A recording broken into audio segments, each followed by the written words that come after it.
Welcome to Research and Innovation Seminar. Finally, we are here in the Finnish Center for Smart Cities. That's the sort of final location we should have already in the beginning, but it was not technically possible. We have been in Kalasatama, we have been in cellar of TalTech, but now we are here in the Finnish Center. I'm Kalle Toiskallio, hosting these research and innovation seminars with Matti Hämäläinen. I'm from Aalto University, he's from Formirium Helsinki. And we have here our guests and presenters, Professor Erkki, using only first names here, it's more informal that way. Right. Title. Yes. Because we are full kids, so Professor Erkki sounds good. Yeah. So this whole group sort of not presenting the whole governance stream, definitely inside of the governance stream. Do you still have name for your group? It's so meta group. You had some. Well, you can call it Professor. Actually, it's still governance of smart cities, I guess. Yeah, all right. But then you have Veiko Lember, national level volleyball player. Senior research. International. Oh, it's the captain of the national. All right, great. and research fellow, senior research fellow, and Ralf somewhere there. It's also so three leaders in the group, and then we have how many people you have in the group is an issue. Good question. I think formally at the moment maybe 8, 9, or 10 people. All right. But there are also many people either working on sister and brother projects, or kind of affiliated, either some master's thesis work or other work. So yeah, it's a dynamic setup. Governance is a very dynamic field, also the group is very dynamic. Yeah. As we started, since we started with the titles, is Director Ralf. Okay, direct. Yeah. Father of everything. Oh, Founding father. Yes. Yeah. So one thing about the Research and Innovation Seminar, we had long history since summer 2020, different angles. First, we tried to get sort of city representatives to discuss with researchers and or practitioner academic sort of relation. But that's very difficult. So now we have just separate innovators clubs doing that more or less, and now we are sort of going through all the research groups that are within Finnish Twins project and within Finnish Center. So this is the first one of these, because the real actions are happening in research groups, whether they are formal or informal, like in this case, so not yet having a proper name. But anyway, we have a program in which, we start that we are doing at the moment, and then Erkki, with Erkki, we will discuss shortly about the whole group, and then we have more specific presenters. Here we have Jaanus and Orkun and Luiza. They're nicely representing the sort of international tone we like to have here. So Brazilian and Turkish and Estonian, and I'm from Finland, and Matti also. So we are getting international, truly. What else? Should I say something else? Or let's get started. We did already. You've been talking way too much. Yeah, well, I like Dr. Kalle. I like that. So perhaps we have honorary guests. Let them have their words. So Erkki, tell us something about the group. It is very versatile. 3 or 4 different sort of broad topics and. Well, I think if you think about topic of smart city, then one could say a lot of it, or majority of this, is about governance, one way or the other. So you can actually put a lot of these topics under the label. I think at this point, I guess we would always summarize our group in a different phase based on where we are with our research interest and ongoing work. But I think there are basically 2 important elements from the governance lens that we're looking at. One is actually kind of this kind of a policy and administrative processes in smart cities. So how do you actually sort of bring about smarter cities, and how actually smart cities function in the sense of cities that aspire to be smart, how do they do policies and how do they deliver services? And under this, we have sort of different angles that we look at it. whether it's in general kind of questions of policy and administrative capacities, certain innovation processes, or certain kind of even novel methodologies. Like, for example, as one example, we have a PhD student who's not here, Valvasha. She's looking at the idea of human-centric design, right? We all think that it's a very good and important topic, but how do actually cities use that? Are they using the methodology as it's supposed to be used, or they are just packaging something as a fashion together, and whether things work out or not? So these are kind of topics that we are looking at, and there is academic work on this. So, for example, Luiza has done kind of quite a lot of empirical work, but as well as theoretical work, thinking about sort of how do you kind of categorize cities as smart cities, what kind of typologies there are, and so on. Jaanus at the same time has been working more on kind of also policy relevant questions. So if you run certain kind of policy processes, how do you design them? How do actually cities kind of benefit from certain initiatives they are following through? How learning happens in cities from innovation projects, pilots, or other kind of initiatives. So this is kind of one stream, I would say, which is all about, say, basically, how do you govern better, let's put it so, and what kind of policy and administrative issues arise there. And the second side would be then, I guess, to categorize it all under innovation topics. So technologies, novel processes, and so on, and how do actually cities, on the one hand, use novel technologies or novel possibilities, right? So, for example, Maharika is another PhD student, that she works on basically how cities use data or data-enabled ways for co-creation, let's put it so. So dashboards, open data platforms, and stuff like that. So what do cities do with them? How do they actually develop them, and how do they actually use them? Whether it's actually maximum value get it sort of taken from it, or you could actually do this better. And the other side, of course, there is always is also that if you think about the entire kind of logic of economic development innovation, then historically most of it has started from cities, right? So cities are not only taking on technologies that are being developed, but they are also most of the time places where new technologies are hatched. So innovation in general, even economy and society, happens in interaction with citizens, with local places, and so on. So this is also kind of, you could say, almost say like innovation policy in smart cities, which is 90% of innovation policy, because most new technology comes from cities. So we also look at it from this side. So it's like a, kind of co-evolutionary relationship between cities and the environment, and how do you improve the city processes, and then at the same time, how do you also contribute to the overall economic process? So I would just say that these are, in general, the large two streams that we are looking in, and then we kind of find more interesting or relevant projects and initiatives to work on an annual or a longer term perspective through different projects and so on. So yeah, this is how I would describe this. Okay, but anyway, that's very European. You're not thinking how to, make pop-up cities or, I mean, it's company to do everything. Exactly. It's still very European to some extent, but also I think there is a lot of global perspective there. Some projects and focus areas we have very much an European perspective, right? So Jaanus has been looking at sort of northern cities even, and how we work here together, how do we design innovation processes and so on. But for example, Luiza's work before, empirical work has been on Latin America as well. So how do we actually bring the European knowledge to Latin America, but at the same time, I guess we're also trying to learn from their experiences as well, and so forth. And I mean, others people's research is not very much limited. So we have, I think, Orkun's mapping of the empirical cases is all over the world, right? So even less probably from Europe, but more from other places because of the topic we're looking at and so on. So I mean, you have to be honest. If you're located in Tallinn or in Europe, and you're mostly coming from European context, you're always biased towards Europe. But we try to be kind of a bit broader outside. Yeah. Well, I'm just thinking that I mean, we the Europeans, we perhaps think that this European model is the best, or smartest, or most moral, or something like that. So perhaps there is sort of global competition at what is the best.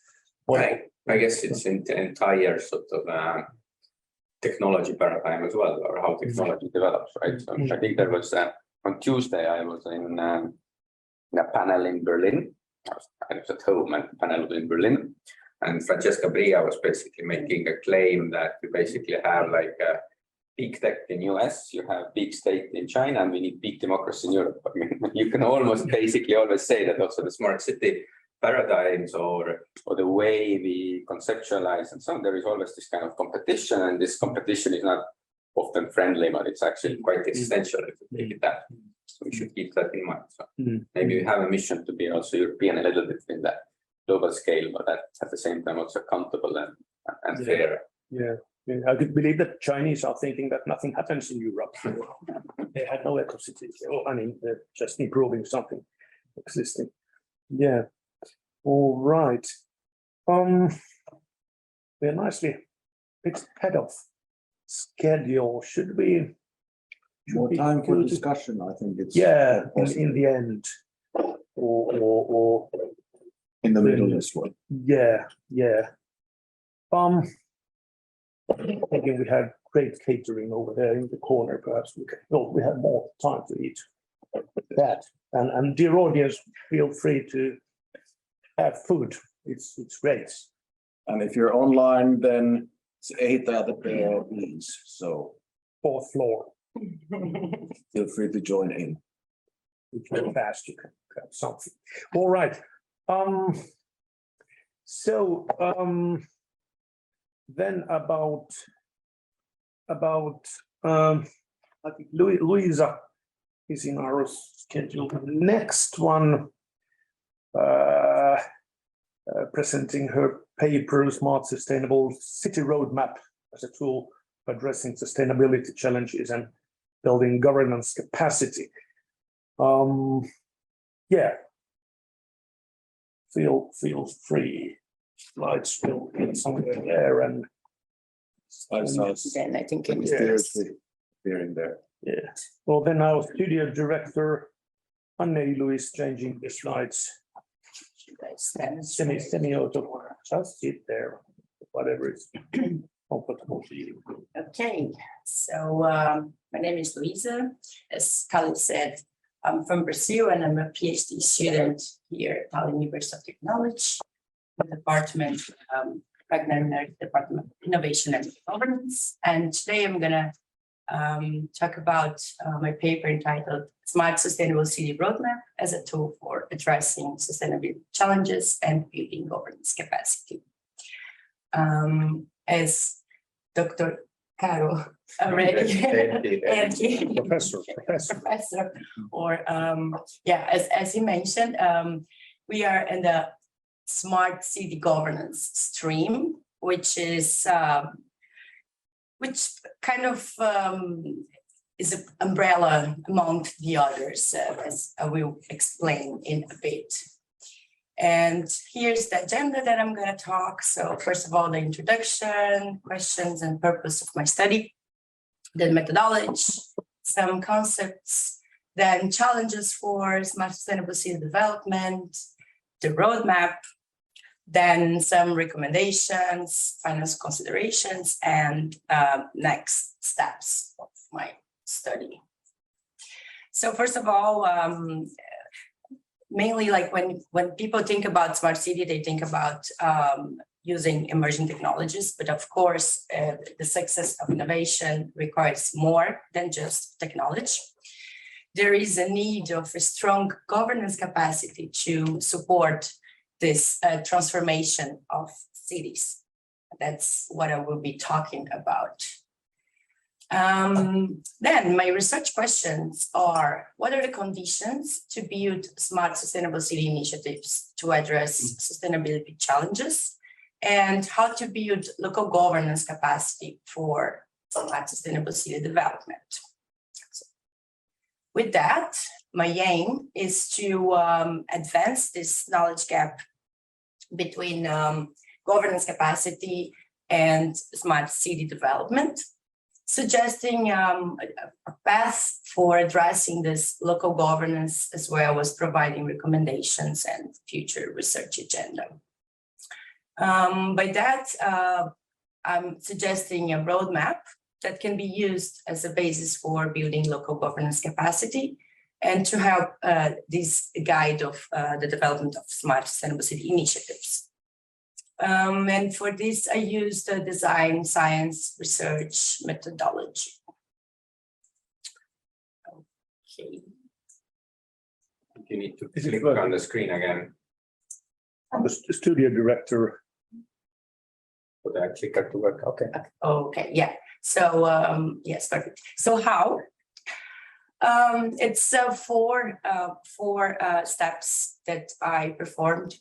So first of all, defining the main concepts and dimensions of smart sustainable city. Yeah, it's well, there's like smart city, sustainable city, and I am adopting like the smart sustainable city. It's a bit long, but that's the concept that I'm studying right now. So first of all, yeah, the definition of this concept and the dimensions, then the identification of challenges for developing initiatives, analyzing key governance aspects. So among all the challenges, I focus on the governance ones, and then designing this roadmap, suggesting this first version of this roadmap. So my concepts. Okay, so this beautiful, colorful house was the model that I created. It was like the outcome of my master's study, and by that I represent a smart sustainable city within 5 main dimensions. So you have the 3 pillars of sustainability in the middle, like socioeconomic and environmental. Then you have urban infrastructure and ICT as the base of the model, like connecting those aspects. And then governance as the umbrella or as the roof of the model, which aims to connect all the elements. And then the definition that we adopt in the paper and in our study is that a smart sustainable city is a territory.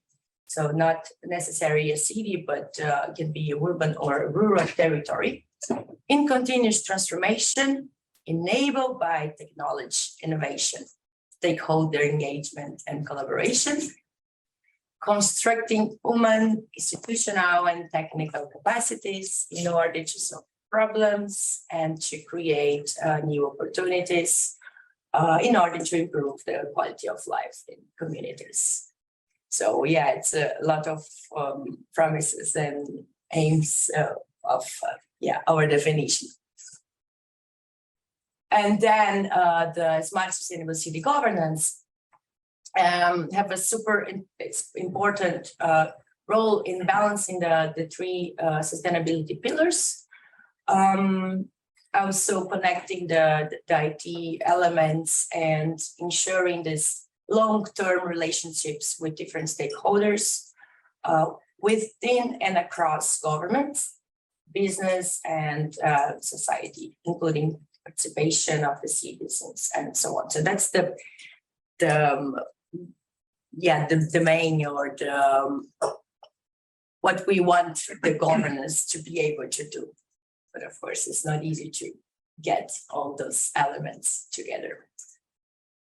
Okay, so here's a huge list of governance drivers. So in a previous study, I identified many drivers and barriers for smart sustainable city development through the literature. So I analyzed like more than 100 papers, and through them I identified, I think it was like more than 57 or drivers and kind of 60 barriers that impact the development of smart sustainable city initiatives. And here I bring some of the governance drivers. Not going to read all of them. You can see the reference later and you can check them. But I highlight some of the aspects that we think that are more relevant or that should be more attention to, which are like the citizen empowerment, co-protection, co-creation, good communication is crucial, context adaptation, definition of roles and responsibilities, data-driven decision-making, data governance. And then, of course, there's the barriers that usually are a lack of a driver. So the lack of vision, lack of capacity, isolate silos, the lack of alignment, centralized decision-making process, lack of data governance, lack of knowledge and information sharing, and so on. So we found more barriers than drivers, actually. So collecting all those elements, like the drivers and barriers, we built this pizza graphic where we have like some elements, some factors that impact the development of smart sustainable city solutions initiatives. And then we have like the governance in the middle, and then the other elements like environmental, socio-economic, and urban infrastructure and ICT. And this helped us to guide the identification of the main aspects that we should include in our roadmap, or the elements that we should pay attention when trying to build smart and sustainable initiatives. So now, moving to the construction of the roadmap. As I mentioned, there is like the pizza graphic with the sustainability challenges, which are the elements that we took from the literature. And mainly like roadmaps usually include at least 3 main phases, which are like the planning, the implementation, and then the adoption and evaluation and this continuous improvement of something. So we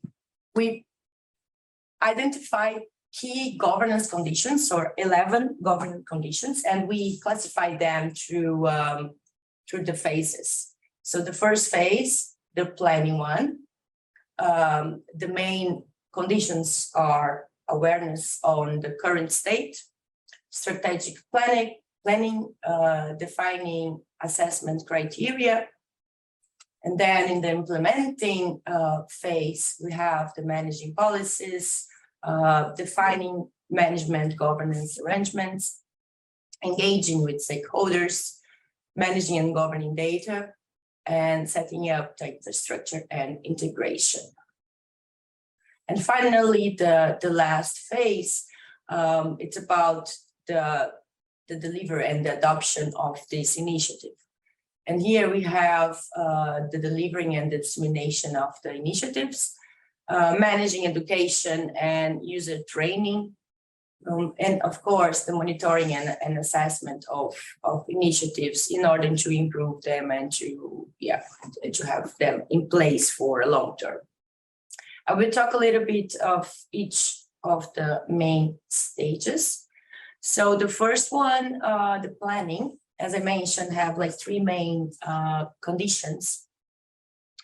So the first one, like the awareness of the current state, is really to define where we are, or to identify where we are, and the stakeholders that we want to involve, understand this context, what is necessary, and also to do this risk assessment and management in the planning of the initiative. Then the strategic planning, it's to develop a vision, to plan HR capacities, infrastructure, partnerships, and also to seek for approval and commitment. So this is really like the plan and to get all the elements on board. And of course, as it's important to monitor and assess the initiative, we need to define the indicators that we want to analyze later. So this means like what we are gonna measure, how, and when, and who. So here like 3 steps or 3 suggestions of elements that you need in order to assess and monitor initiatives. So after that, when you move to implementing the initiative, you need to identify the policies, review, update, create, and integrate them. And of course, like when you talk about for example, if you talk about Brazil, it's really complex and many cities and then states and then the country. But you talk about Estonia, it's smaller, so it's a little bit less complicated to have something in a large scale. Let's say in this way. So that's why I mentioned that it's important, like, to understand what is there and try to integrate also, because sometimes you have two things that could be integrated. Then, okay, defining management and governance arrangement. So establish this governance model, defining roles and responsibilities, managing those capacities, engaging citizens, engaging internal stakeholders and also external ones. And when I mean this is like, for example, if you're talking about the local department, then you need even to be in the same page with your co-workers, but also across department. Yeah. Then managing and governing data. So this data management is really important nowadays. Lots of people say about data as the new gold and so on, but data, if not managed and organized, and if there is not a quality of data, then it's useless. So it's really important to pay attention to that. And then, of course, the infrastructure. And okay, so with that being done or planned, the adopting, monitoring, and evaluating phase, it's about delivering and disseminating the initiatives. So for that, it's really, really important to put internal and external communication. So I have seen like that some projects or some initiatives don't go, they don't have like a long-term impact because people don't even know about them. So it's really common that projects don't adopt the good strategy to communicate the benefits of the initiative or the project, and then people don't know, and then they don't use, and then there's no support, and then the project it's not going to deliver this long impact. So communication is really, really important, as well as managing education programs and providing training for users. So depending on the technology you're using or depending on what you are implementing, you will need to train your users or show them how to use, and it's also important. And then monitoring and assessing initiatives. It's basically to do this performance assessment, collect feedback. So another aspect that we found that is sometimes also people collect feedback, but they don't do anything with the feedback. So of course you need to collect feedback and you need to work on that. You need to analyze it and try to improve your initiative, your project, not just collect feedback and that's it. So you need to improve, you need to show that you are really taking care of what people are saying, otherwise they will lose interest and yeah, nothing is gonna happen. And then knowledge creation is really important. Then Jaanus will talk about more about this part of knowledge and sharing and creation later. Okay, so now then, like practical recommendations for strengthening smart, sustainable city governance capacity. Well, there's a huge list, and I'm not gonna read everything here. It was really hard for me to select what to show, but basically it's about explaining the aspects that I mentioned before. So as I said, like stakeholder engagement, okay, you need a cross-sector and external collaboration. Data governance, yes, you need to define the quality of data, who is going to be responsible for the data, how you're going to ensure like the privacy issues as well, and data regulations. And then these local planning, when you are creating a strategy, you need to have the alignment between different stakeholders, like they should agree in order to support also the development of the project and so on. And then the leadership and proactive behavior. We identified that many projects that have like somebody responsible for for really leading and for communicating and for taking care of the project, of the initiative. It's a good procedure. They even call us the champion, like as a champion of the project. So this helps to have somebody responsible for that. Okay, what else? So yeah, a comprehensive regulatory framework, including norms, laws, and direction for integrating solutions, the use of open government, as I mentioned before, the clear definition of roles and responsibilities in order to set up expectations as well, and digital skills. So yeah, again, like the training and education is really, really, really important. Like, for example, again, bringing to the context of Brazil where I'm from, you need really to invest in some basic education things in order to talk about very innovative and a new project. So yes, so you need to know where you are, like the context, and then you will focus on what is really needed for that region. Okay, so so this roadmap is like actually it's the second attempt already, like for developing this governance roadmap to help strengthen governance capacity, and it can help in the identification of governance aspects for developing smart city initiatives. So as you can see, I kind of moved from developing smart sustainable cities to developing smart sustainable city initiatives, because I believe that the smart sustainable city unfortunately doesn't exist yet as a concept, like a city that is completely smart and sustainable, but there are like some initiatives that help in this move towards a more sustainable and smart one. And then of course, like this roadmap should be aligned with existing city strategies and in order to ensure they are institutionalized. Okay, and then next, right now I am in the phase of, I did some field work in the south of Brazil to really get some insights about what's impacting there. And I did like 12 interviews with city representatives. And right now I need to work on the data analysis in order to see, to see how to enhance this model and to see what is really working there and what's not. And here are the references. And that's it. So thank you very much.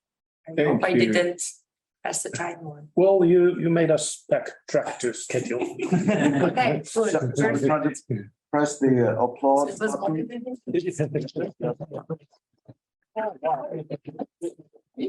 I thought it was like, Well, we are flexible. Well, that's huge.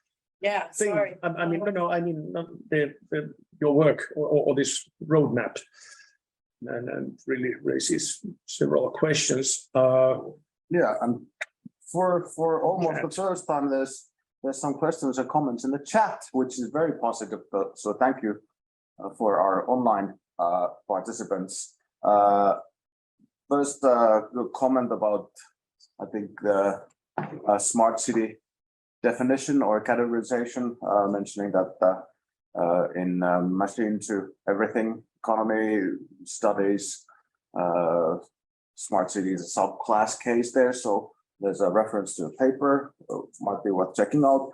Then there's a question which has the word opinion. So feel free to elaborate on this. What are, in your opinion, the most important sustainability challenges that should be overcome? And is there some kind of a hierarchy or prioritization in these challenges? So should there be such a thing so that we could really improve sustainability in general? Yeah. Easy one.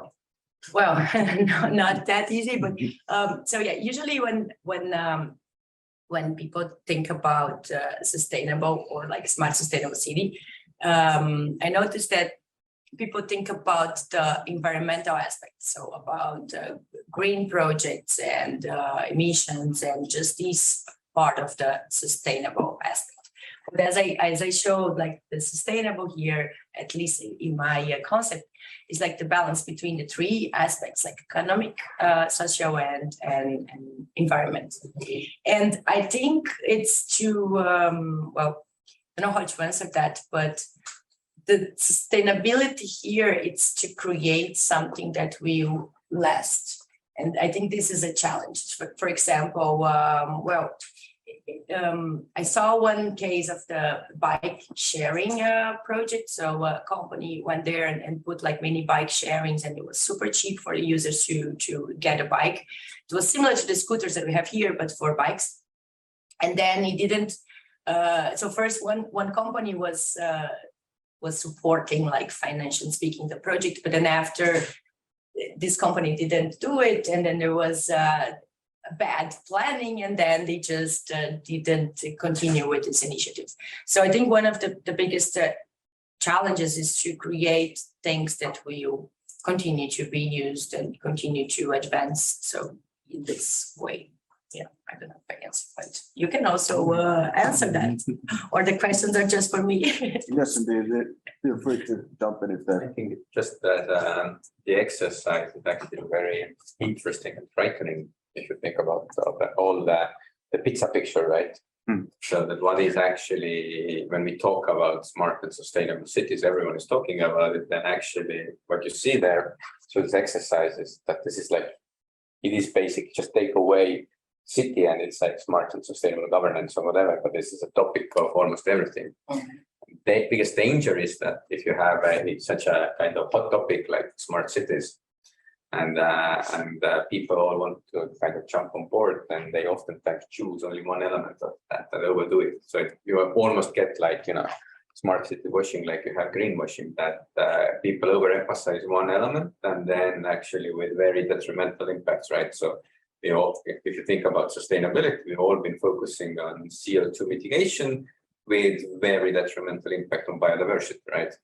I think one of the lessons you can take here also for policymakers is that you can focus on some initiatives, you can focus on some areas, but you need to always keep in mind the bigger challenge there.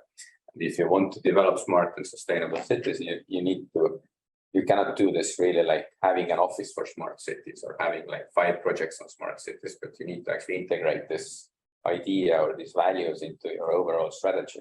So every element that you run in your city, you actually need to put, look at it also from this lens. And in that sense, I think the balance between economy, society, environment is a very important one. So at the moment, I think the balance, most of the cities try to balance, economy and society. What voters want, what businesses want, and think that you can develop city with that, and then add a little bit of sustainability. In the near future, we need to put these all three sort of on the equal sort of playing ground to see what is more important in specific domains. And this will be a very political and tricky process to run through. So, and you cannot do politics with pilots, right? So I think that is one of the lessons you need to take from here as a city administrator. And as also researchers, I think, that you cannot overemphasize just one angle of that. The technology fits it all, or some kind of a method or approach that fixes it. Needs to be put into this broader context. Thanks. More questions coming in the chat, which is very positive. Do you want to? No. Okay. Well, there is from real audience. Okay. Sarata, please. Thank you, Luiza, for the presentation. It was great and very interesting. And actually, following up a little bit on what was just said, what came to my mind was that actually this governance framework, for me, it can even ignore the smart wording and still be valid. So I was wondering, is it anything else missing for a sustainable city governance roadmap, that if we just provide these to a city? Because sometimes there is more adherence to a smart concept, sometimes there is more resistance, but still I think it was a very comprehensive exercise that can serve to any context. So I thought this was interesting. And then maybe, I don't know if it's a question or just a reflection for the future work, how much is the existing structure of this beautiful house that you showed in one of your slides, I mean, the regulations and the laws, how much is this legal structure being a barrier in the current situation for being smarter or more sustainable or more innovative? Or, oh, sorry. And how, yeah, what's this, the weight between the structure of the house, the regulations, the practices that I think was more the focus of your recommendations, and then the end product of the innovative solution and so on? Yeah, I don't have an answer for that, but we can work on this. Smart question. Yeah. Anyway, well, well, there might be something in the chat as you can see, but well, big question. I can't get rid of it. This is a huge thing, this roadmap, including huge amount of things, and on academic ivory tower, it's easy, or not easy, but it's doable to make this kind of. But do you have idea that you give this in the end of your PhD work? Now here it is. Now use it. Or is it just how to analyze the sort of current sites, or what's the usability of your work in the future? Maybe when I started, I was aiming to do that, but now, no. Now it's like I think it's more to analyze, and it's more to. It also helped me to create the questions that I'm asking now when collecting empirical data in Brazil. So it was really like yeah. I think of course, we can take some recommendations from there, some basic things like, for example, communication. It can be used for anything, and it's important for anything. But even everybody knows that, but they are not doing it.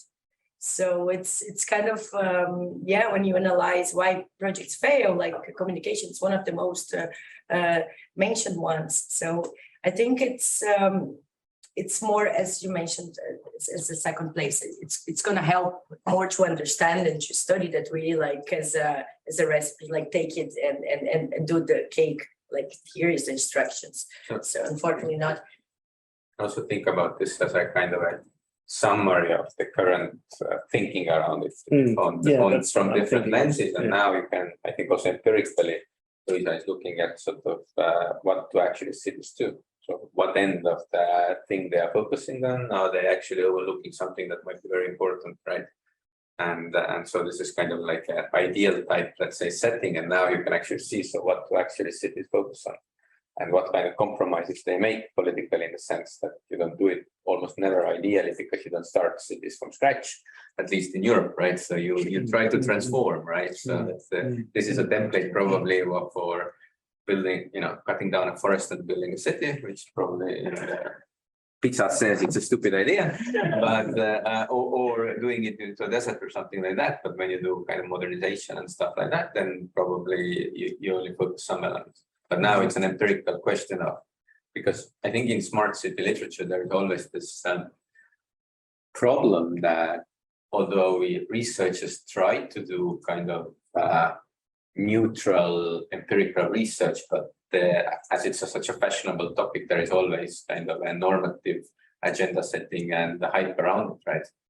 So people kind of tend to over focus on certain elements and stuff like that. So this is now this kind of summary of hype almost, right? And now we can actually see how do cities actually do, and whether certain things from theory and from the literature that we have mapped that actually are basically, out of the smart city practice, because this is smart city theory. Now we can go to smart city practice and see what are the kind of overlaps and mismatches, and learn both ways, right?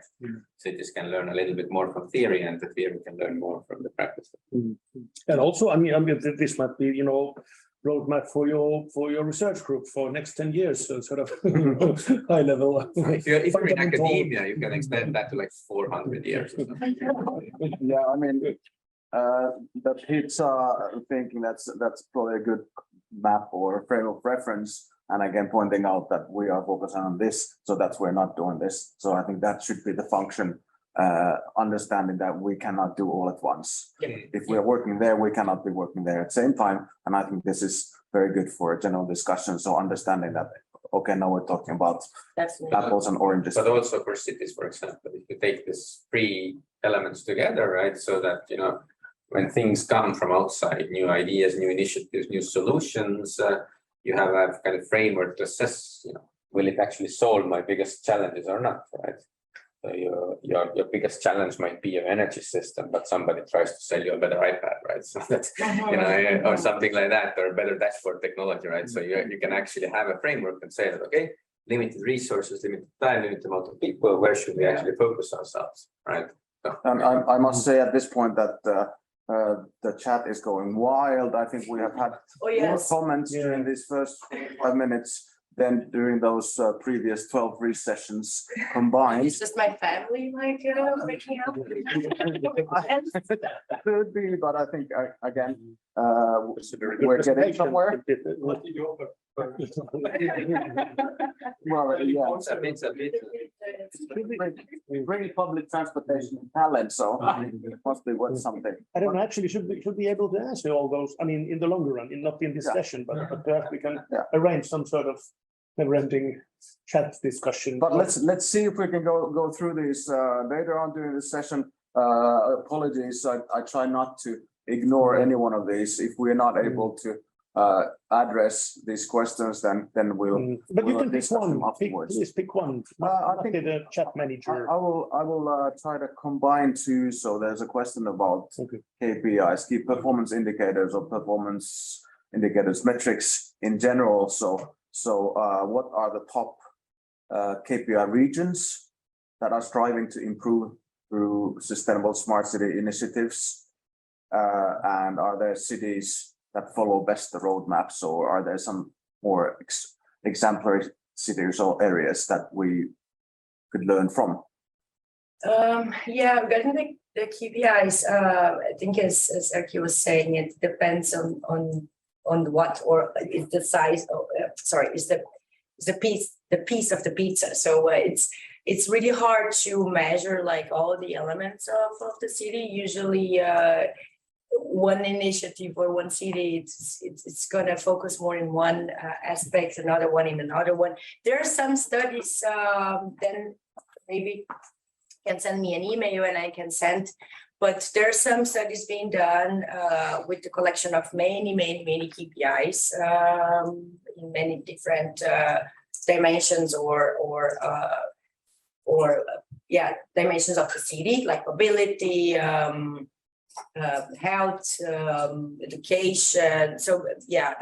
Have you classified some KPIs according to the pizza? And if not, then can you do it in a blog post, in a session, for example, in the next couple of weeks? The next 10 minutes? No, but in the next 400 years, maybe, like. Yeah, of course, yes. Professor Erkki was saying. Yeah, definitely. Yes, I can hear. And the other one about roadmap of the city. Well, Vienna had a very good, not a roadmap, but they had a very nice smart city plan. And I think like what I like in that one, because the first version I saw, it was like from 2017 or 18 or something like this. And they really created a nice monitoring plan. And then they really did that, like they collected some KPIs and they analyzed like according to the plan and what they achieved with the initiatives. So Vienna is a good case. I don't know if it's the best one, but it's the one that came into my mind right now, because I like it to see this, like, okay, this is the plan. We're gonna do those initiatives to try to improve those areas of the city. And then after a few years, they really went there to check what was really the outcomes of the benefits of the initiatives. Yeah. Thanks. And once more for the online audience, the catering here is super good. Yeah. So as a reminder, we're running back and forth, and as you can see, the ones who bothered to come all the way I eat everything that was all to the center are enjoying it. So next time maybe you can consider joining in physically as well. Yeah. Thank you, Luiza. Yes. Dr. Kalle, please. Yeah. We're amazingly on schedule. Let's ruin that somehow. What? We are on schedule. You want to ruin that somehow? Well, that's Yes. typically trying. the most creative sessions are We ruined. will be, we don't stall much right now. Yeah, so Jaanus is the next you're talking about both case of autonomous bus pilots but then you're in generally you're thinking of design of technology and how that affects to learning. I mean, who's the learner? Who should learn? That's your topic raise that sort of question immediately. This So also. you can sit or you can stand. Whatever you feel I more prefer comfortable. to sit. All right.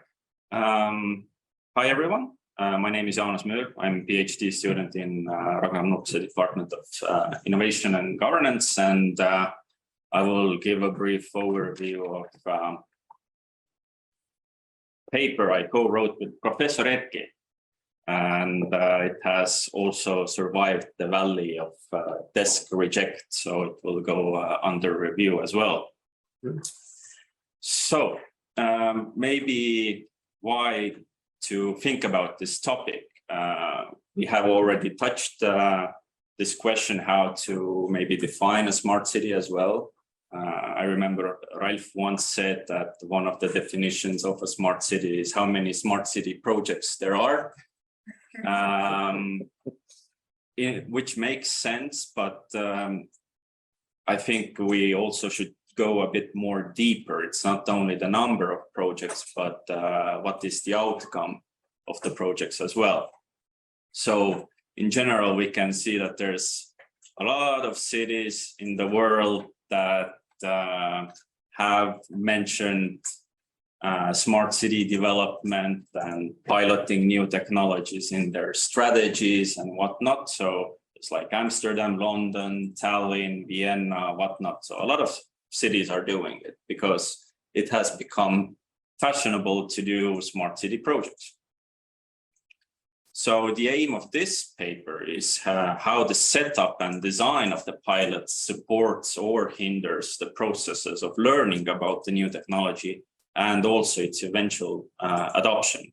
And the empirical part here is based on autonomous vehicles pilots in Tallinn, Helsinki, and Kongsberg, which is a lovely small town in Norway that produces a lot of weapons. Very smart. So why design of pilots matters? So many of the pilots we see today aim at improving services and infrastructure, be it like traffic, energy, public transportation, waste management, you name it. And this infrastructure and services are actually largely provided and maintained by the public sector, be it departments in the city government or city-owned companies, even like national public agencies and so on and so forth. So then the question is, well, those organizations and the cities participate in a lot of these pilots, but does the participation automatically result with organizations learning about this new technology as well? And we would argue that the participation provides an opportunity for organizational learning. It doesn't automatically mean that the organization actually learns about the technology, even if it participates in a project. Or if it learns something, it might not be actually so much technical knowledge. We come back to it a bit later. So, okay. So there is this, if we talk about learning, then there's this nice article by McFadden and Puitema, and they bring out three types of learning. One is cognitive learning, which is the gaining of the knowledge and improved structuring of existing knowledge. Relational learning, which is change in trust, the ability to cooperate, understanding other parties, and so on and so forth. And then there's normative learning, which is like, how to say, higher level learning, whether maybe some technology or whatnot is actually a go or not. So, and these different types of learnings can also be linked with different knowledge. So there's this nice article, actually it's not an article, it's a book chapter by Basaran, where he actually describes the outcomes of development projects. Although the chapter focuses on these development projects in private companies, but I think we can also put it in a more broader context. So he says that the projects have a dual outcome. There is the technology and the knowledge that can also be used in future projects. And there's like two types of knowledge: organizational knowledge, how to organize and manage projects, coordinate problem-solving activities, how to allocate resources, and so on. And then there is the technical knowledge, which is the knowledge about scientific principles, algorithms, so on. So the how a thing works, sort of. If we talk about pilots, then we can also distinguish three types of pilots: technocratic, boundary, and advocacy. So technology pilots we see happening in cities are usually a combination of technocratic and boundary. So the aim is to get like technical knowledge out of this pilot. So that part makes it technocratic. But at the same time, they're also boundary, because usually these pilots are organized in cooperation between different organizations, which is actually very important. And at the same time, there are also advocacy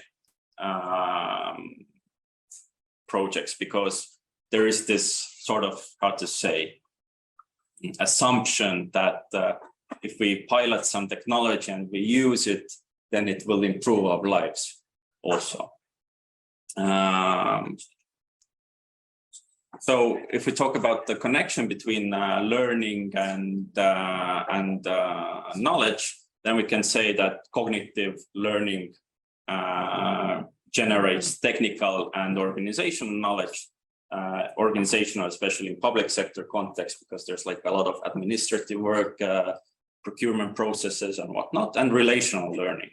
We find out what other organizations, for example, think about this technology. Are they supporting it or not? And if you think about a single technology pilot, then it actually is divided between different individual tasks, right? Some of these tasks provide opportunities for organizational learning. Other tasks provide opportunities for cognitive learning. And as these projects are often organized in cooperation between different organizations, then the knowledge gets scattered as well. Some organizations are responsible for more technical stuff. They get the technical knowledge through cognitive learning. Other organizations have like more of this supporting role. Let's say they help to get some permits, do the procurement, help to sort of bring other organizations to fold, and so on and so forth. So organizational learning and organizational knowledge. And here now the question is, does the knowledge end up in the right organizations all the time, especially if we think about smart city projects?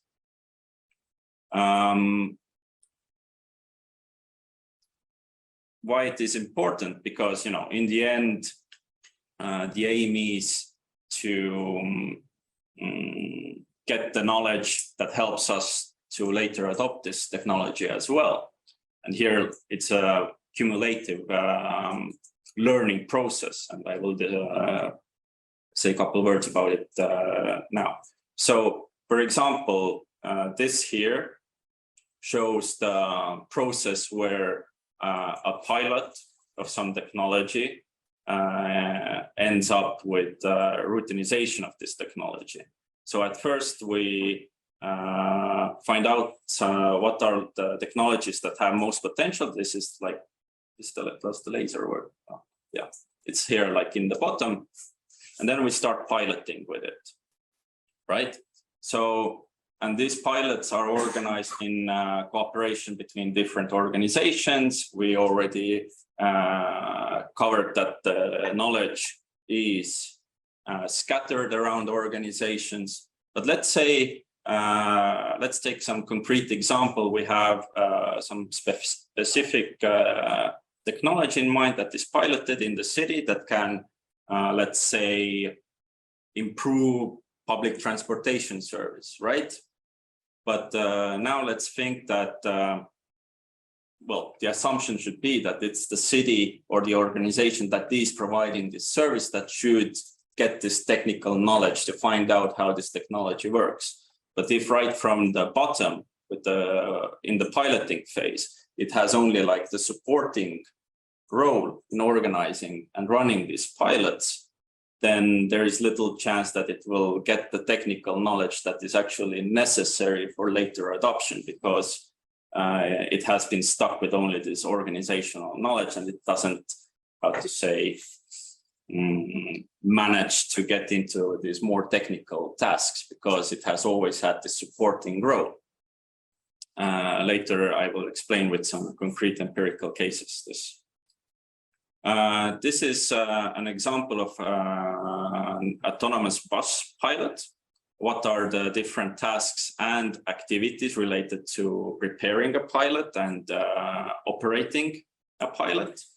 And here you can see a lot of these different tasks like autonomous bus procurement, selecting a sustainable route, or scheduling, maintenance, etc. And all these individual tasks are linked with a certain type of learning.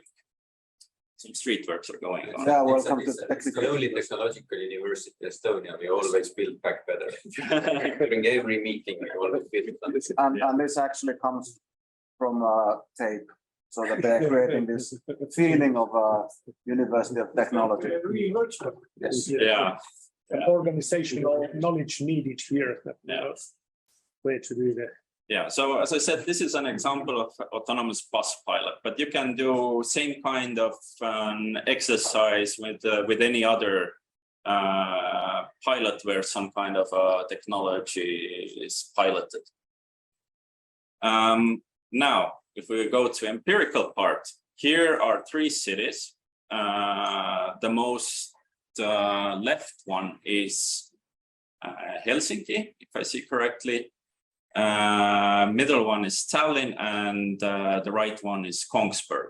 So we looked through 13 autonomous bus pilots ran in these 3 cities and mapped out which organizations participated in these pilots and who was responsible or involved with each of these tasks. So by that you can see what kind of to what kind of learning an organization was exposed, and based on that you can think what kind of knowledge these organizations actually gained, and you can also see what kind of organizations were participating in these pilots and which ones were not. So if we discuss these 3 cities, then first of all, if we compare, for example, Tallinn and Helsinki with Kongsberg, then we can see that in Tallinn and Helsinki, it's more like this bottom-up experimentation, usually universities, for example, in Helsinki Metropolia, or not university, Forum Virium are initiating these projects, but these organizations are not actually responsible for the public transportation. I will come back to it later. And in Kongsberg, it's more like centrally coordinated, where all the relevant stakeholders are on board. They have like some kind of a plan, and based on that plan, they run the pilots.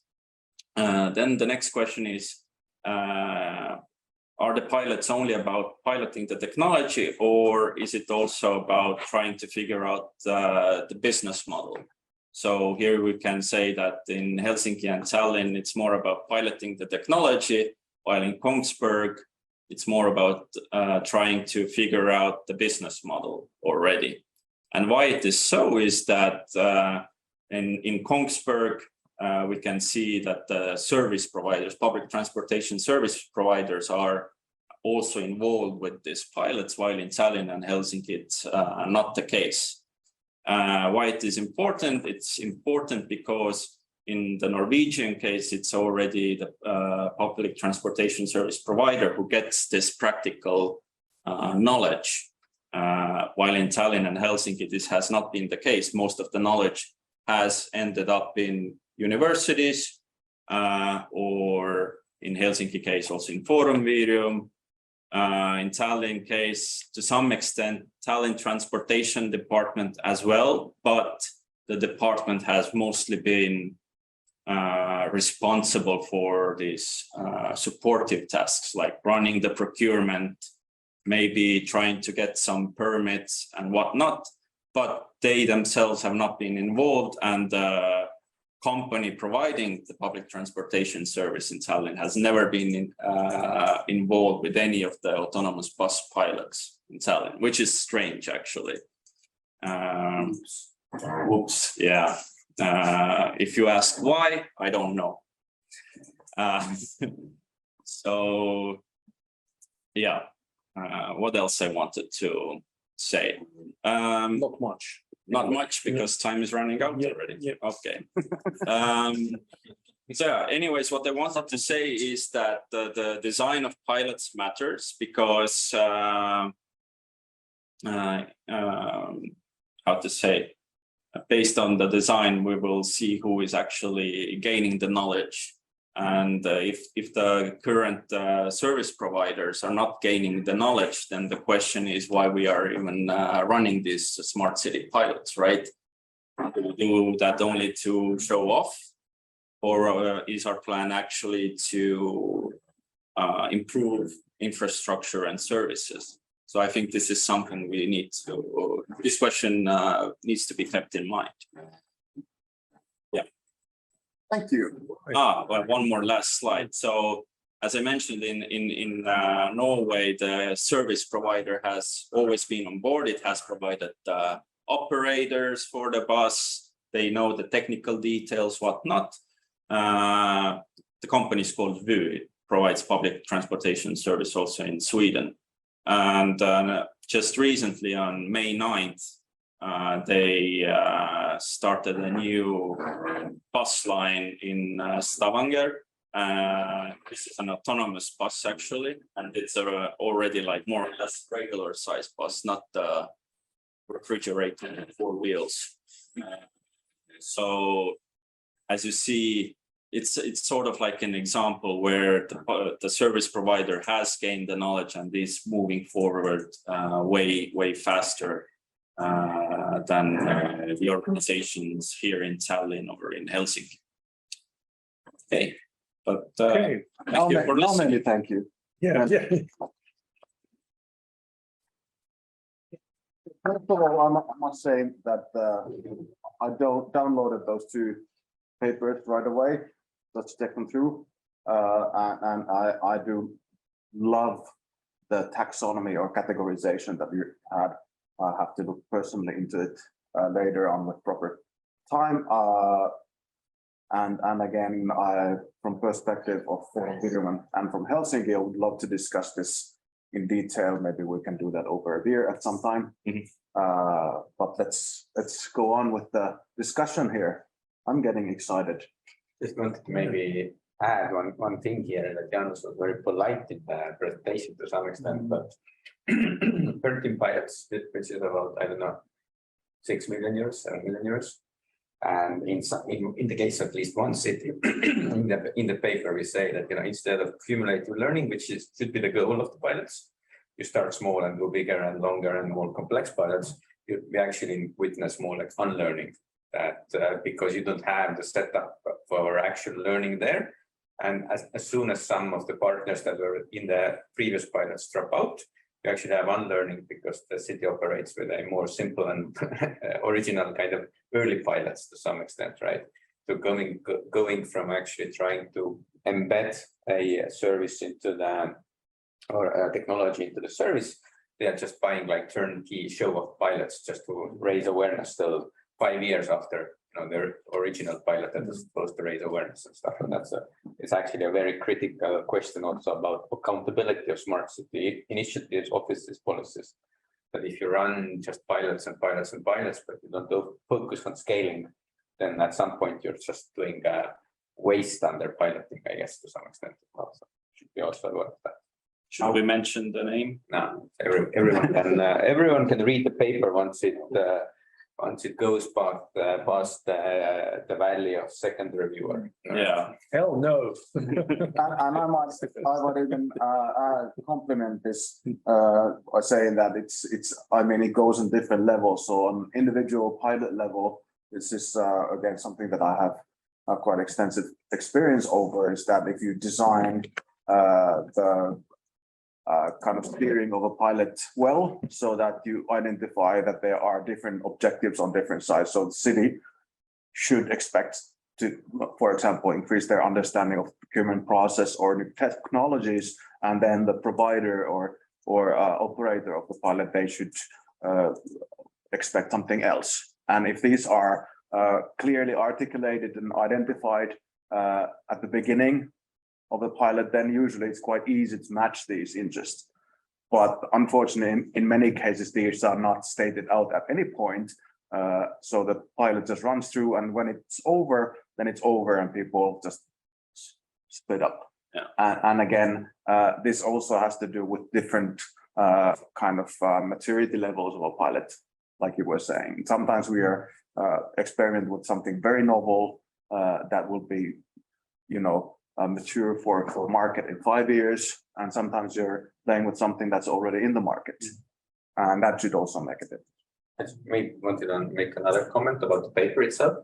Actually, I think a result of 3 years of work or more, but what is actually behind there is a collaboration within the university also, or between the center, between the streams, because we are not just looking at pilots, but we actually to some extent help to set and run talent pilots together with the mobility stream from here. So we have been kind of involved helping to run these pilots, and then we try to kind of, as social scientists, not only do the innovation sort of experiment, but also bring in the model learning elements or the kind of lessons drawn, right? So it's a combination of two activities. So I think it's one of the kind of, it was never initiated, let's write a paper, but it was actually, okay, we have done so many pilots and activities that work together, and there's something that we have learned that we want to emphasize, and then we wrote a paper on this. So I think this is kind of an interesting example, a nice example of collaboration. We'll need to read that paper. Yep. There's one question in the chat from Colin, so related to the role of these innovation units. I think this one might be a good question to again trigger some discussion. So about the role of the innovation units.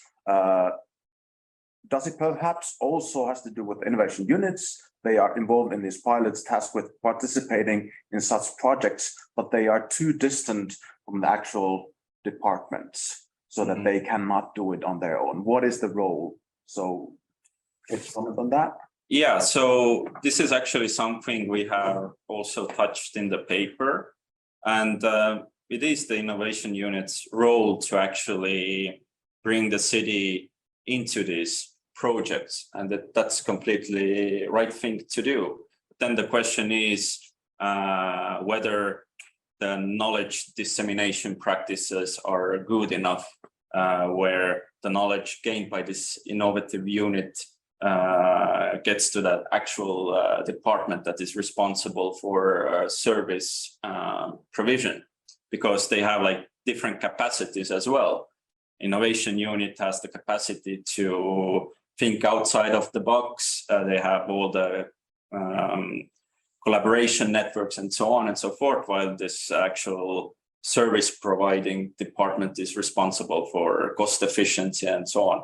So the question here is whether the knowledge dissemination practices are good enough.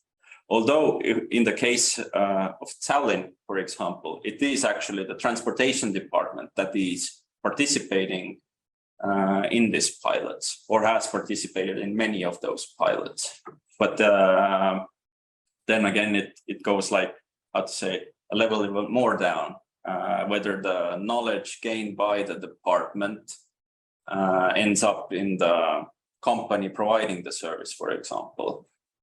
But as the paper says, the Tallinn Transport Department has not been responsible for tasks that provides opportunities for cognitive learning, which means that they don't gain that much technical knowledge. So that's also maybe one of the barriers which has prevented the adoption or early adoption of the technology. But what's actually interesting here is that when you look at the Norwegian case, you have this kind of combination of both the municipality learning as well as companies. Yeah. So there is actually kind of a services being improved to some extent. There is attempts to improve services, add new opportunities there. Whether they are actually, improving things, we still need to evaluate in the near future. What is actually the self-driving bus doing in terms of economy, efficiency, environmental, whatever pizza ingredients we have, right? But at the same time, there is also businesses emerging. In Thailand case, what we have actually is that, we still run pilots. They are not integrated into the city transport system. There is no discussion of it. But on the side, we have like 3 or 4 companies now with expert capacities already on this kind of domain. So modern mobilities and all these companies that originally were helping us out running these pilots, but they did a lot of learning. They discovered actually possibilities for new business ideas, new services, on-demand public transport, which they are piloting with other municipalities or whatnot. And also the TalTech zone self-driving bus, right? And all these things. So the teams were there learning. So the private side, the innovation capacity of the sort of Tallinn ecosystem has increased, but the original goal of the pilot to improve public services and stuff, very little change has happened. Yeah. From a pilot operator's perspective, if I'm a bit provocative, I could say that it's so much easier to run a pilot if we don't get the city involved, because again, they will be bringing in a lot of difficult questions like how could we procure these and making connections and making us understand that it's not that easy to do. So it's much easier for us to do it if we just ignore the city. That's not very accountable piloting, right? You come from not a university, you can do this. We come from a university, we can't do that. But I would say that this is also the reality. Exactly. I'm digging a hole for myself, especially if I'm in a 2-year project and it would take 1 year just to get the connection to the city or any other public organization strong enough. I think one of the lessons you would say is that if you take this cumulative learning step, right? So I think if European Commission or somebody would finance another rounds of pilots, I think they should actually kind of do it as several stages, right?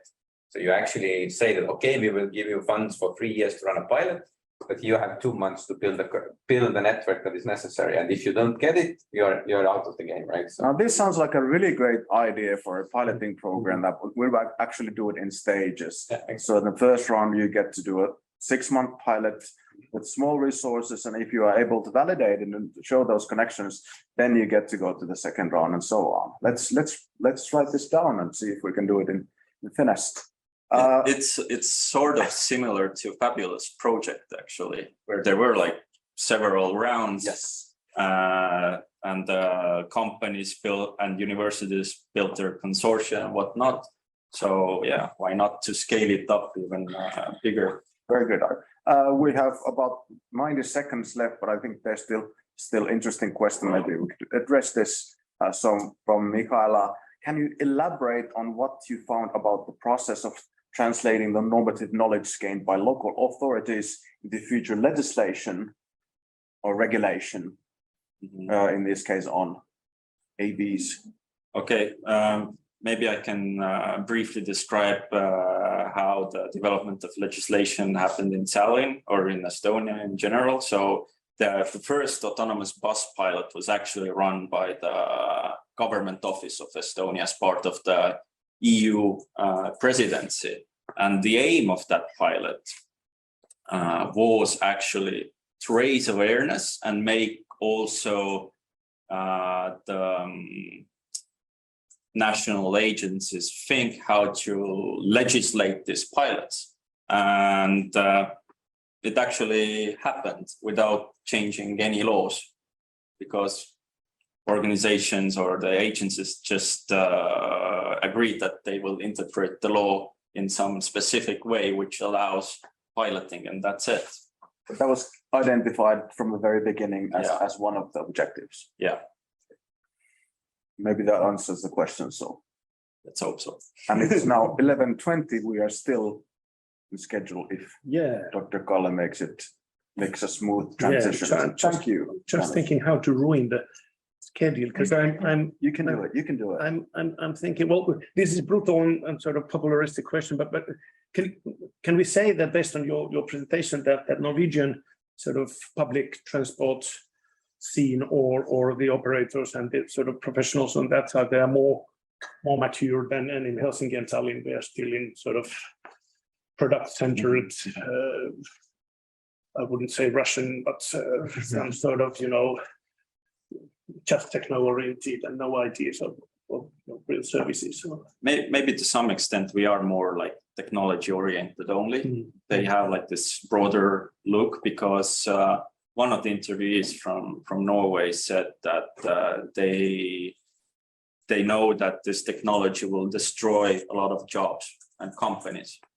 So they try to develop new business models early on to cope with it. But another, I think, crucial element here is, at least with the case of Tallinn, is that here public transport is free. So it's subsidized with taxpayers' money, and it to some extent this doesn't incentivize the service provider to be efficient and think new ways how to provide the service. While in Norway, it is very much market-based. So they have this sort of, how to say, they have to think about the survival in the future as well. So maybe that is also one aspect that needs to be taken into account. What's the issue in Helsinki is that, in Helsinki, public transportation is also market-based, but COVID was not merciful for HSL. So they don't have maybe so much funding to play around with. But also in Helsinki region, I mean, the half of the income comes from taxpayers. So, yeah. But I think the first side is probably even more important, I would assume. Be interesting to look, but Kongsberg is an old engineering town, right? Yeah. So you have probably a different setup, different mindset of, when you look at the technology, you take it closer to your heart. It's not a tool for you to run services or pilots or whatever, but you actually try to kind of, engineers try to open this thing up and see what's inside and drill all the time during meetings and whatever, right? So this kind of learning, I guess, and taking it more kind of to the core of your organization might be the mindset or culture of the city as well. So it's also, because you need to keep in mind this as well. I think when you think about how cities think about pilots, is that what type of city they are, right? So if you are in kind of industrial engineering city, you treat technology differently. You want to own it. You want to improve it.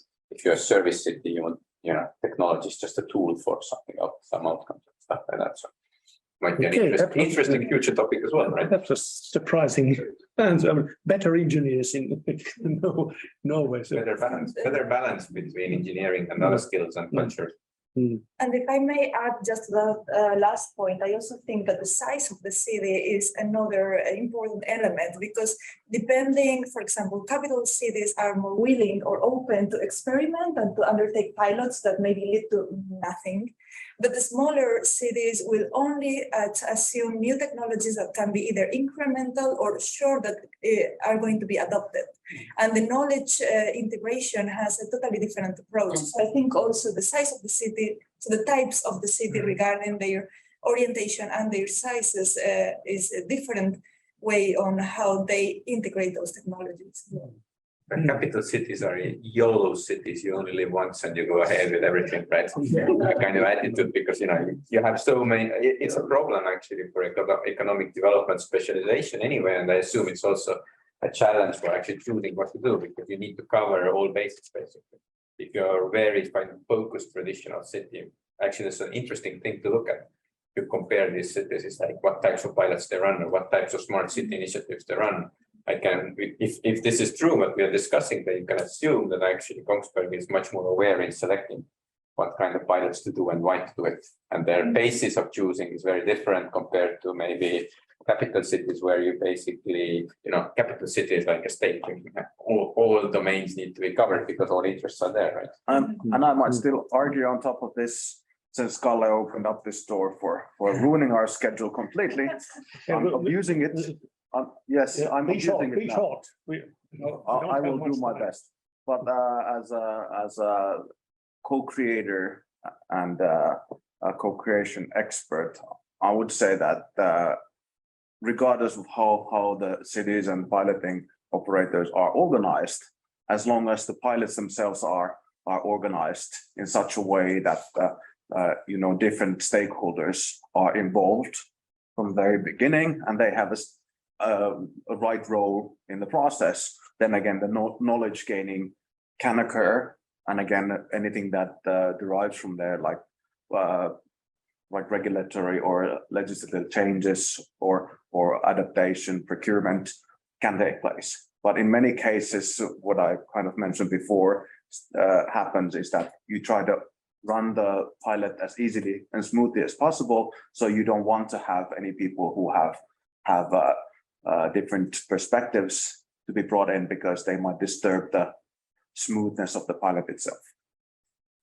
And again, this is something that, again, there's no one tool that fits all types of organizations. So you just have to be aware of what you want to gain and who you want to have involved. And you need to get it started from the very beginning so that you don't just invite people to the final seminar, but they need to be there from the very beginning. All right, Okay. you can integrate that into your next paper. Okay. Promote this logic of pilots. Now let's try to save the rest of the schedule. Yeah. Feel free to keep writing comments and questions in the chat. I enjoy picking up and ignoring them. Yeah, great. So now, as an example of huge versatility of Erkki, Veiko and Ralf group, after all this technology and sort of rational things, the third and last presentation today deals with happiness and subjective well-being and moment-centered city.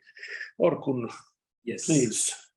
Yes. Hello, everyone. My name is Orkun, and I'm a master's student in Ragnar Nuske department, and I'm going to present my research on happiness in cities.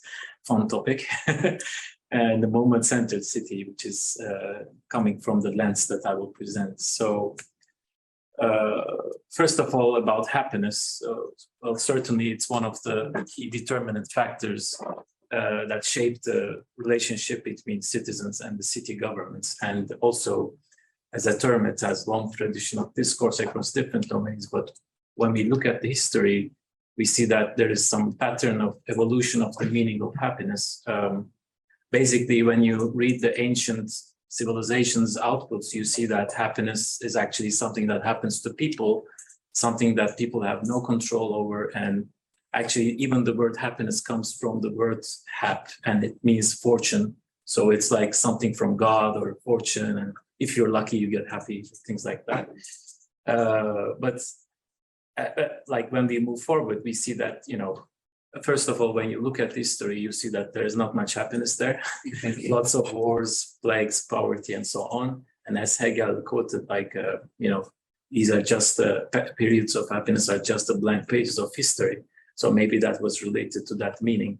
But then the meaning changed. Then towards the Enlightenment, actually, people started to think that happiness is something that people can aspire and something that people can attain, and something, if there is no happiness in a place, it means something is wrong. So this was like the mindset shift. And also in alignment with that, we see the emergence of the utilitarian approach, like the famous quote from Bentham, the greatest happiness of the greatest number of people. Well, this one is actually pretty much still valid. I mean, if you look at today's, picture, but I think the word greatest is problematic here for many reasons, but let's say the two reasons are, First, it kind of justifies any improvement for happiness is good, even though that improvement can be bad in the long term, like environmental degradation and so on, for example.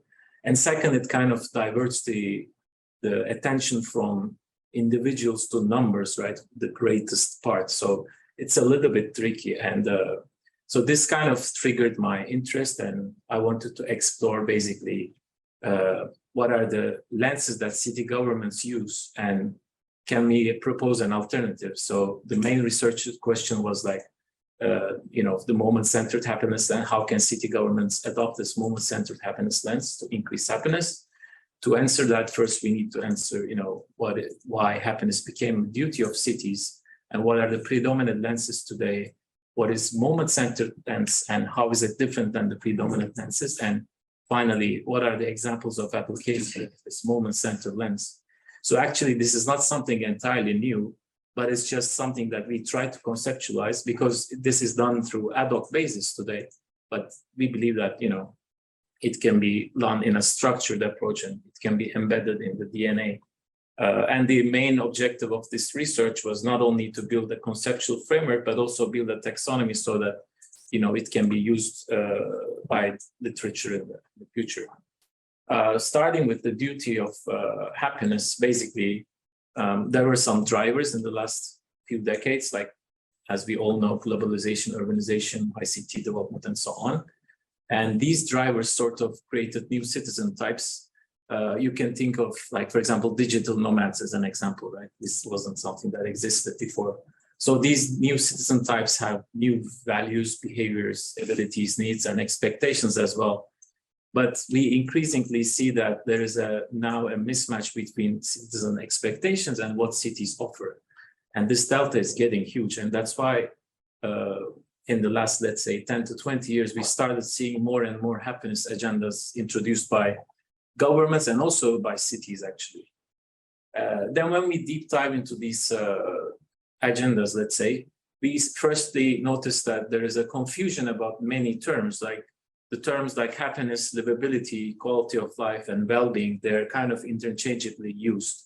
But actually, when you deep dive, you see that oftentimes actually people confuse between livability and happiness. Livability is actually about life chances and outer quality of life. So it doesn't guarantee the good result. It's just about access. Whereas the happiness is about more on the life results and inner quality of life. And you can associate well-being as, subjective well-being, the inner quality, and objective well-being with outer quality. So this is like a common, let's say, confusion. And why happiness, we include three main theories. There are more, but the main three theories are the life satisfaction, so evaluative theory, hedonistic theory, which is like pleasure versus suffering, and the emotional state, which is what I used mostly for this new lens. Emotional state is actually about affections, like the feelings, emotions, mood, and so on. In terms of the happiness lenses today, there are two common lenses that are used in the world. The first one is livability-centered lens. So it's about, the idea is to increase happiness by enhancing the standard of living. And the main means of influence is amenities. So just simply, you can say like, let's build more schools, more hospitals, more roads, more parks, and so on. And this will fix the whole happiness thing. This is like the mindset. The second lens, which is, let's say, relatively newer, is the service-centered lens. So let's improve our better services. This is how the city governments approach the topic. And it's about, using the citizen journeys, like let's build a better app for the city, better website, better portal, and so on. And both of these lenses are crucial in many ways, but they also have some shortcomings.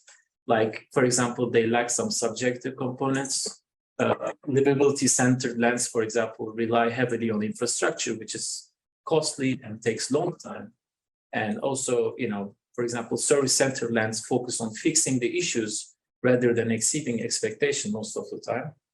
And also, these two lenses kind of keep the happiness in the municipal service domain. But one can ask, like, what about the happiness outside the services? Like, for example, the interactions that are happening between citizens themselves, where municipality has almost no control. So that's how we introduced the third lens, moment-centered lens. And this could be a lens that can focus on enabling better moments in citizens' lives. And the main mean of influence could be the feelings of citizens. So first, we start with the conceptual framework. This is just a simplified version of a more detailed framework that I formulated using a lot of frameworks, let's say. And the idea is to maximize positive feelings by increasing the discrepancy between the two. So any experience is actually, in summary, it's something between what is expected versus what is realized, or what is perceived more than what is realized. So the idea is how to increase the delta between the two, how to increase perception and decrease expectation. Well, there are actually three tactics that are suggested. First one is to create moments that are unexpected and unprecedented. Second one is to reshape the perception by changing, what we call influencers like moods, subjective needs, beliefs. And third one is delivering an expected moment in an unexpected time, place, or form. So there are more, but we were kind of testing these three tactics in this research. And also, as this whole thing is about experience and, evaluating an experience, it's going back to the theory, it's important to be aware of these two selves that Kahneman mentions. There is experiencing self and remembering self. Experiencing self is basically, if somebody asks me, how are you? My answer would be my experiencing self. If somebody asks me, how have you been? My answer would be remembering self. So remembering self is actually having this memory component. And oftentimes cities mostly focus on just the experiencing self, but pragmatically remembering self is important. And in order to, include the remembering self, we also need another theory, which is called peak and rule. And peak and rule is actually, again, from Kahneman. So it's about that people evaluate their experience based on the peaks and the ends. This is the same logic when the directors make a movie, by the way, like it's everywhere in life. So we were thinking that maybe we could use the same principle. And so we focus on the peak moments. And, here I use the framework of Heath and Heath from their book called The Power of Moments. They wrote this book mainly for private sector, but I believe this can be adapted to a certain extent by public sector as well. So the idea is to create peak moments by using these strategies, like 4 types of moments. Moments of elevation, for example, breaking the script, raising the stakes, like, adding an element of productive pressure, boosting sensory appeal, and so on. There are moments of insights, moments of pride, and moments of connection, like creating a synchronized moment. Like this can be, for example, a sport tournament or things like that. You might share struggle, connect to meaning, and deepen the ties via responsiveness. So, and how to create these peak moments. So there are kind of 3 building blocks, we can say. One is you need to start from a place, right? You need to have a place where this moment will happen. It can be public spaces or virtual spaces. The second one will be the interactions. So these interactions can happen between people and also between a person and a city asset, for example. And there are examples like that, or between a person and the place. And finally, reflections, right? As an outcome of interaction, this needs to lead to reflections for the citizen. And on the right side, you can see that, as I mentioned, this moment-centered lens is already there. And these are the most typical examples, like, events, celebrations, playful activities, even like, like these assets, not only activities and so on. But what I want to do is I want to do research, first of all, as I mentioned, to create this taxonomy, but also to find more, let's say, creative out-of-the-box solutions in the world. So it was a desktop research covering 32 countries and 170 initiatives. And it was also some sort of a preliminary repository. And by, let's say, sort of bottom-up approach, we came up with these mediums like digital placemaking, urban installation, experience apps, exhibits, events, and so on. And also we came up with some other attributes like sociality, whether the engagement includes a social engagement or just individual, addressable citizen size, or like if the initiative is addressing large citizen segment or small, and a medium of interaction. So the channels, is it physical channels only, physical plus digital, which we call digital, and also if it's digital or not. And there can be more attributes, which I'm not going through now. These are more for the future research, but these are also quite important, like reusability and accessibility of the initiatives. And we created this taxonomy where we have the initiatives, the countries, cities, the description. The moments are mapped with each initiative, and also you cannot see here, but there are the other attributes that I mentioned.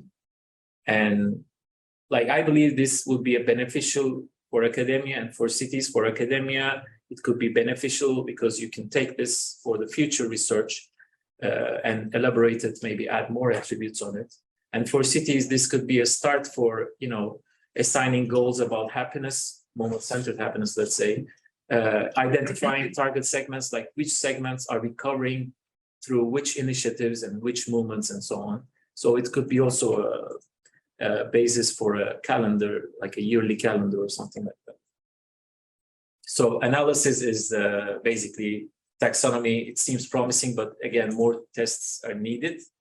And that we also noticed that out of this research, there is some potential inclination for specific moment types, like the break the script moment is mainly used by mediums like pop-up interventions, digitized city assets, for example. And also we analyzed that, you know, these applications that we checked, these 170 initiatives, are actually showing that these three tactics that we proposed kind of valid. Like for tactic one, creating unexpected moments fits with the break the script moment, for example.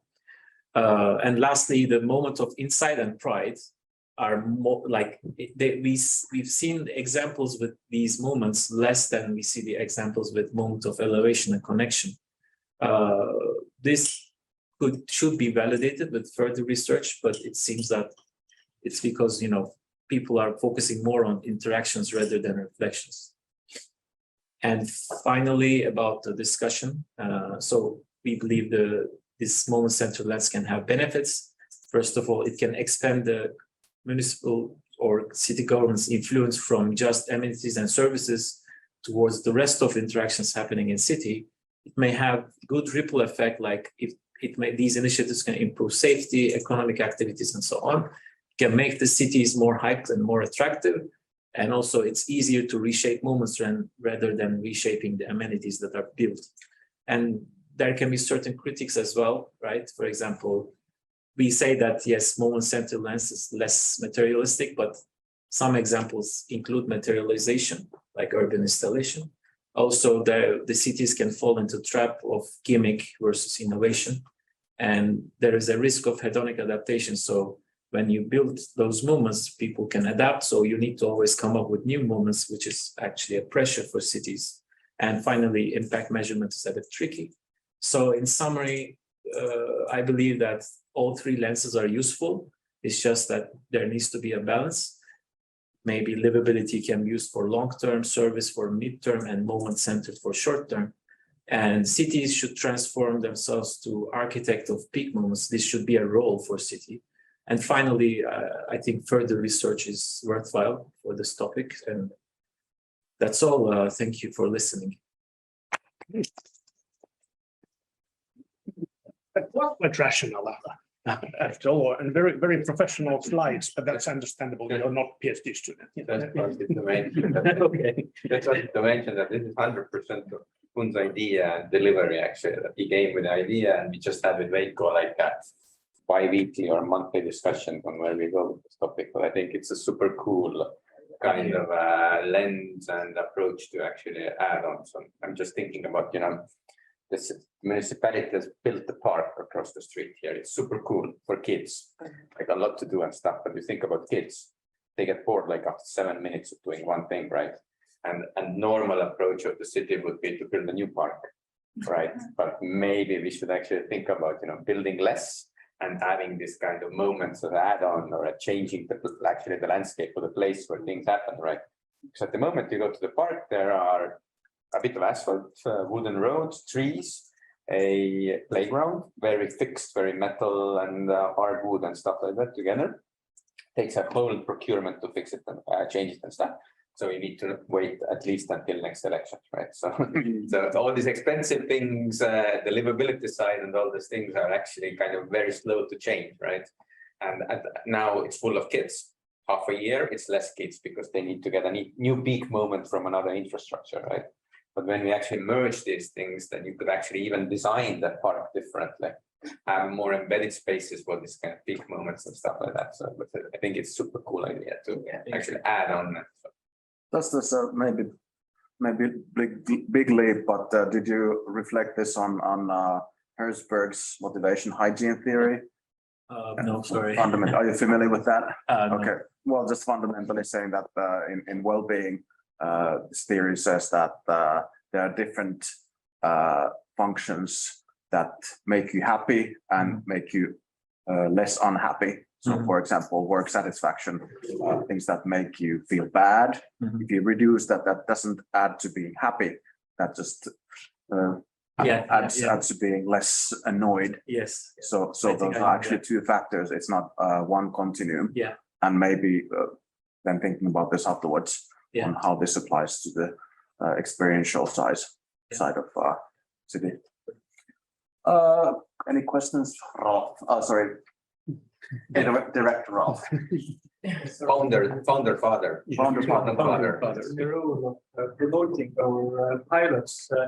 Have you heard about the well-being score pilot in the city of Narva as well? Yes. So this is probably quite relevant to that because Narva is the most challenging city from biggest cities in Estonia. It has been kind of high up in terms of drug addiction rates. HIV has been on the top level in Europe. It is very difficult in terms of economy and in terms of sustainability. From economical perspective, it's kind of average salary is like 50% lower than in Tallinn. And then it pretty much is everybody's leaving who can leave from a city. And then we started kind of this well-being fair to understand that why some areas in the city of Narva, people are more satisfied, even though rationally it doesn't make sense. Like real estate prices are the same, parks are the same, and so on. But in some areas, people are more satisfied than in other ones. And then this is the kind of concept about. But yeah, if you know, then it would be kind of maybe even good to kind of sync you somehow. Yeah, sure. Why not? Like to be moved. Yeah. I found it extremely interesting, and I think maybe also for the next steps could be interesting to see the different age ranges and how they respond to the different stimulus at the same time. Like, for example, I think it's very useful for youth policies that many times they are, I don't know, not very responsive by the side of the cities, and maybe new amenities are not really the best strategies to address those needs or elderly. So it will be very interesting to see different items, how they play with the different. Actually, ages. There are many research about the age and the countries as well. Like, for example, the research showed that, the old people more focus on, like, they like to have ordinary moments. Ordinary moments make old people happy. And for young people, they like extraordinary moments. And they say that it's because old people know how much time they left, so they enjoy everything. And also about countries.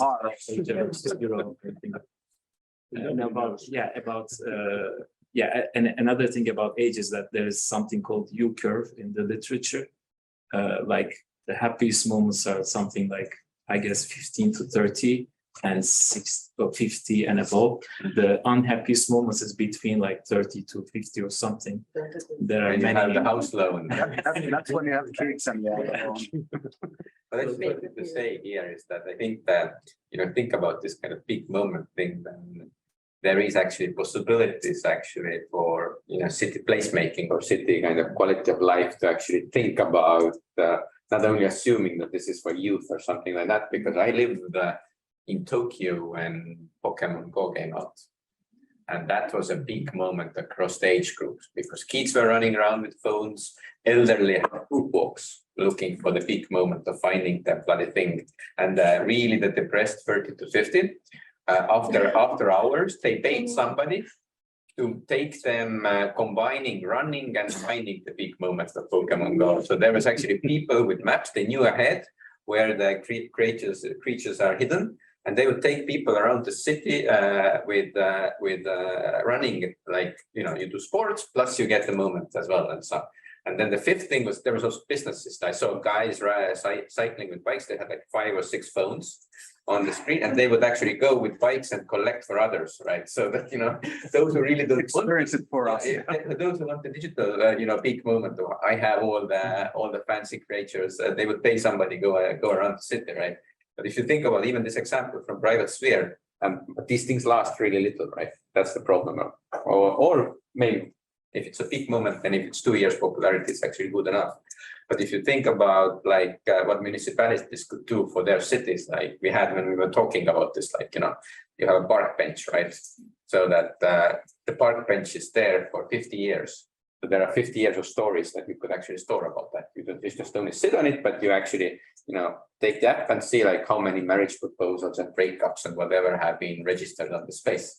So you can actually co-create the moments with the citizens in the city and have like stories of parks and so on. And suddenly they live longer because every year the park has a new story, basically what happened last year here and stuff like that. So and then you don't really need to paint it over every year because the history has its value and becomes like a real life museum or something like that, right? So the possibilities, I think, they're very, very big to think about this and have this kind of a better balance, as you mentioned, between this kind of service, livability, and the moments as well. And for sustainability, I think that makes a lot of sense. Right? Yeah, if I may, and I probably may. You may. Here, so thank you. Still May, yeah. Yeah, I 7 May. 27. Or 9. So if I can take back a question that's kind of general related, starting from what you described, Luiza, in the beginning as definition for a city. So you define city as a territory, so physical area, and this is maybe something that is quite fundamental to smart city dialogue and city development in general. But how do you all feel about this? What is a city? Because I've been recently getting more and more interested in this idea of city as a process or city as combination of services that is done with the taxpayers' money rather than a geometric area.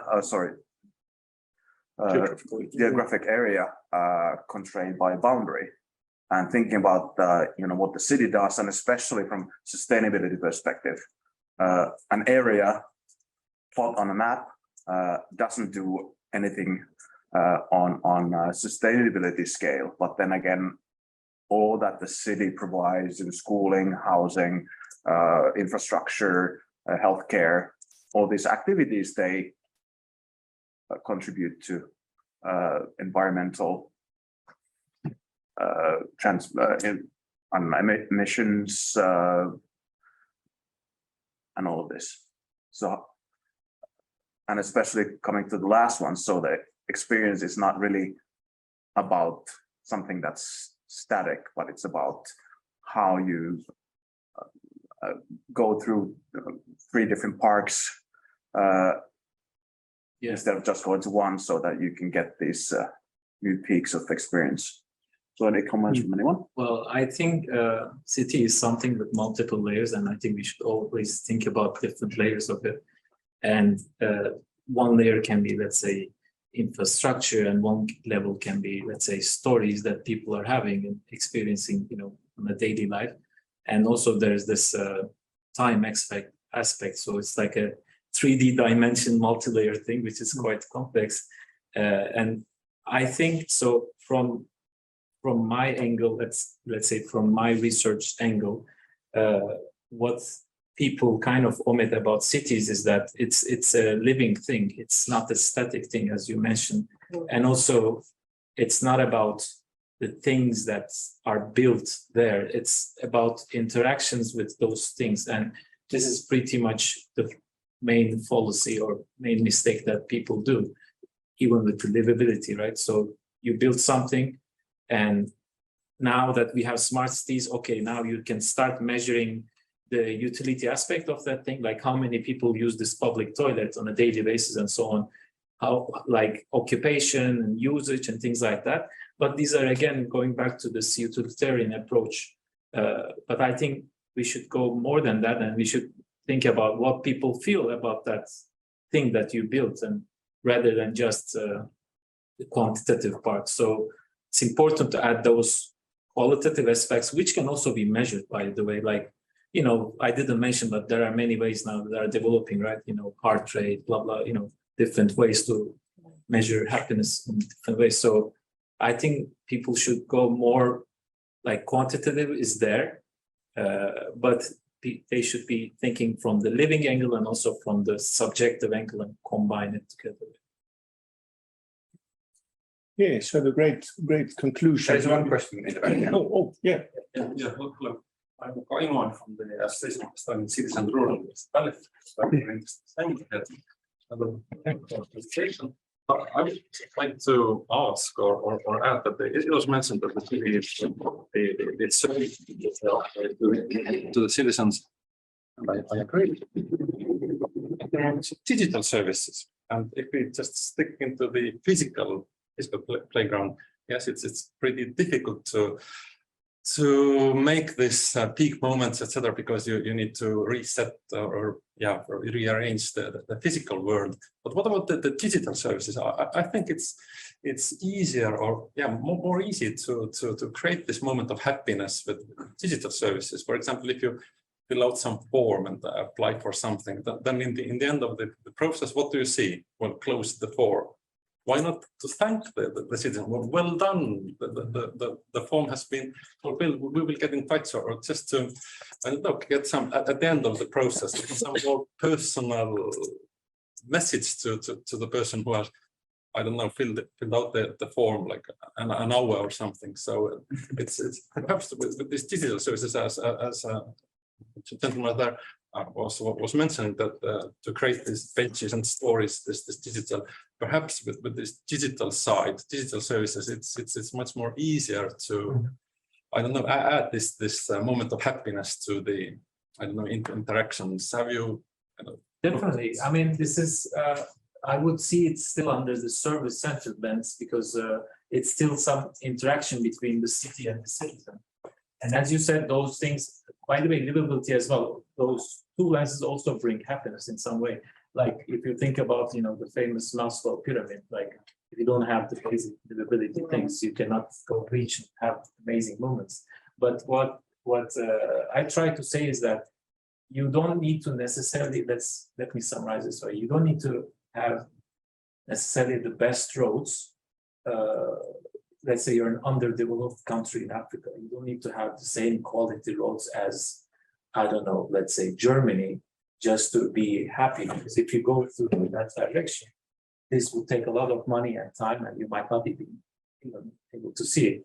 But if you also focus on, you know, interactions happening, and same with services as well. Service is actually more subjective than livability, because at least there is like user personas, you know, some kind of user centricity there when you develop a journey.